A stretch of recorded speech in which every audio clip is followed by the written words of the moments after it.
5 месеци по фијаското на министерскиот состанок во октомври минатата година во Луксембург, Брисел одлучи да Македонија да и додели датум за преговори. Министрите за надворешни работи преку видеоконференција дадоа зелено светло за заклучоците донесени на амбасадорско ниво. Одлуката за почеток на преговорите треба да биде потврдена на самитот на Европската Унија во четврток и петок. Лидерите на Европската Унија исто така ќе имаат состанок преку видеоконференција поради коронавирусот. Европската комисија ќе ги спроведе подготовките, а првата меѓувладина конференција ќе се одржи во најбрз рок. Еврокомесарот за проширување Вархеј напише на Твитер дека се упатува јасна и гласна порака дека иднината на Западен Балкан е во ЕУ.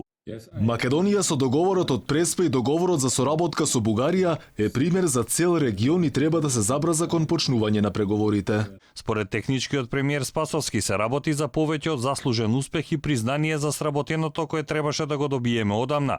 Потек со кој се исправа стратешката грешка на ЕУ од октомври минатата година. Благодариме што ги отворивте вратите за преговорите и што ни давате фер шанса да преговараме за членство во Европската Унија. Нашите граѓани и нашите институции таа шанса цврсто ќе ја зграпчат и максимално ќе ја искористат. Сите ние во владата, во државните институции ќе работиме посветено да успееме брзо и со успех да ги затвориме преговорите, а Република Северна Македонија да е дел од Европската Унија.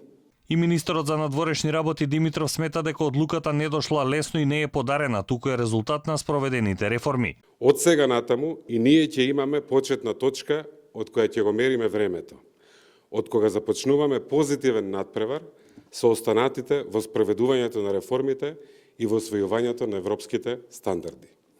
И до сега, но од сега па наваму уште повеќе, од нас самите зависи.